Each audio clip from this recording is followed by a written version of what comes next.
Hey, Truth Seekers, welcome back. Zach here. Yesterday, July 15th, 2016, there was the coup in Turkey. I put out a number of videos exposing how that was a staged event by the New World Order for part of the ongoing worldwide agenda that is leading us to a greater war, what will likely be called World War III. We could still be years away from that war, but the events are unfolding day by day. This was one of them. If you have not seen the videos I put out yesterday, please check that out. This video is a follow-up to what I exposed yesterday. I showed how the New World Order, which is a Masonic Zionist world order, is executing their plans according to the book of prophecy, the book of Revelation. Today's story about the coup leader possibly being in Pennsylvania of the United States follows exactly what I was saying yesterday. I was pointing out how Turkey's major ally is the United States in the war against ISIS. I was saying the date July 15th, 15/7 is a lot like 157 in Gematria. United States equals 157. Check this out from today's CNN article. Let's just read the article and then we'll decode it together. Here's how they title it. Who is Fethullah Gulen, the man blamed for coup attempt in Turkey? Was a plan to overthrow Turkey's government really hatched behind a gated compound in a small leafy Pennsylvania town, or is that merely a smokescreen? In the throes of a military coup attempt, Turkey's embattled president Recep Tayyip Erdogan pointed the finger of blame squarely at his bitter rival Fethullah Gulen. At the center of this rivalry, a fundamental division in Turkish society between secularists, some within the country's top military brass, and Islamists, including Erdogan's AKP party. It's this division that's destabilizing one of America's most important allies in the Middle East. Again, Turkey has a massive military. They're the biggest ally, supposedly, in the war against ISIS. And remember, ISIS is this boogeyman created by this New World Order as part of the agenda. And at the center of all of this is Gulen, a reclusive cleric who leads a popular movement called Hizmet. So this man's name that they bring up, in Gematria, his name is exactly identical to Pennsylvania, where they say he is. And remember, Pennsylvania is the Keystone State. It's home of the original capital of the United States, Philadelphia, where so much of this nation was set up, established. Pennsylvania is also the home of Philadelphia, again, the original capital, which is named from the book of Revelation, the book of prophecy. And with regards to revelation and prophecy, I'll show you what's interesting in just a moment. I just want to point out that in Gematria, the small way, the name of this man is 62. Pennsylvania also has Gematria of 62. So does Mason. That is the current age of the president of Turkey. 62 years old.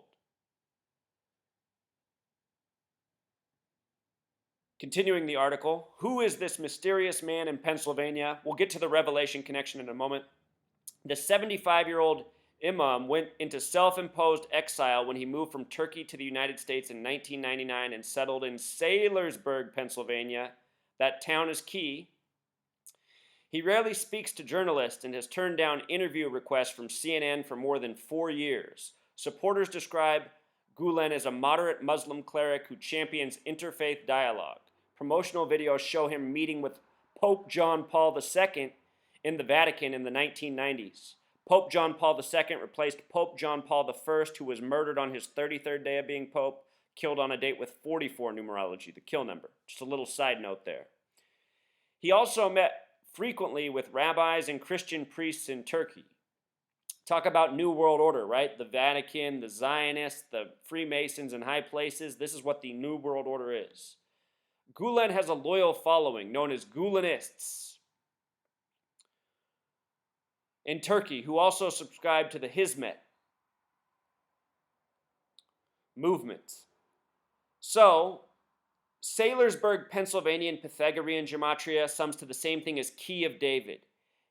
The Key of David is mentioned in the same verse as the letter written to the Church of Philadelphia in the book of Revelation, the book of prophecy. The Key of David is this important component in bringing about prophecy. And the madmen who are ruling over us, these banker tyrants who create these needless wars, they do it all according to this code. The entire United States is established around this Revelation code, which is what my book reveals that will be out soon. Saylorsburg in simple English gematria alone sums to 157. Yesterday was the outbreak, supposedly, of the coup, the 15th day of the 7th month, 15/7, July 15th. Saylorsburg, the small way, also sums to 49, just like Revelation. You see how they code these stories? I'm saying the same thing every single day. The news is scripted by the numbers. It's planned way out in advance. As they unleash the details of these stories, they're always synced up with the event. My entire book, from the beginning of the nation's history up to the present, exposes this so thoroughly. United States of America also has gematria of 102. So does the word slavery. The Civil War began on the 102nd day of the year. Lincoln died on a date with 102 numerology. This number huge in September 11th, 2001. The attack supposedly lasted 102 minutes. Al-Qaeda equals 102. So does the phrase FU. And that's what it is from the New World Order always to us. It's always a big FU, a big mocking, all part of their sick, ongoing agenda. They said he was 75 years old. New World Order equals 75 the small way. New World Order the big way equals 174. If you didn't see my video on the signing of the TPP, the New World Order trade agreement earlier this year, that was signed on the 174th meridian, 17 weeks, 4 days after they finalized the deal. These numbers are real. They are symbolic. They are used by this gang again and again. So anyway, just wanted to do a short video. Let's also watch the news footage. Let me get myself out of here. Bring up the news footage. Listen to this. You can just hear how contrived it is. You don't even need the numbers. If you just watch with your eyes and listen with your ears, you can just see how made up and fictitious this is. Who's behind it? Erdogan said in this news conference, "Now I turn to you in Pennsylvania," presumably speaking to Fethullah Gulen. Who is this Muslim cleric? And give us a little background here. Potentially, is he the person behind this attempted coup? Fethullah Gulen is a respected Islamic theologian. He now lives in Pennsylvania, of all places, and he commanded a large following in Turkey. Indeed, that following once lent their support to Mr. Erdogan. And so he was once an ally of this particular government. His followers got into government, got into positions of power and authority, the police, the judiciary, the military, and many accused them of being sort of sleepers, of having their own agenda and of being there for their own purposes. Well, at a certain point, he and Mr. Erdogan fell out. His followers accused Mr. Erdogan of really gross corruption, and there was a huge amount of scandals and tapes released. And of course, Mr. Erdogan described that as a coup attempt against himself, the fact that all these revelations should be coming out. And ever since then, Fethullah Gulen and his followers have really been blamed for anything that goes wrong in Turkey. To my mind, it's not really credible that a cleric who's not terribly well living in Pennsylvania could have organized a major coup attempt thousands of miles away on the other side of the ocean.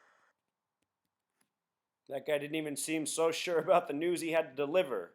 And that's because it's all a joke by the numbers. And this is CNN's front page story all night. I'm going to link my videos down in the description from yesterday. Did a lot of important work on Turkey, talked all about Revelation, prophecy. The president's name sums to 66. Revelation's the 66th book of the Bible. His name also sums to 666. The number 666, made infamous in Revelation of the Bible. The word prophecy in Jewish gematria equals 666. One more shining example of the scripted world of news and events by the Masons, the Zionists, the Jesuits at the top. Until next time, truth seekers.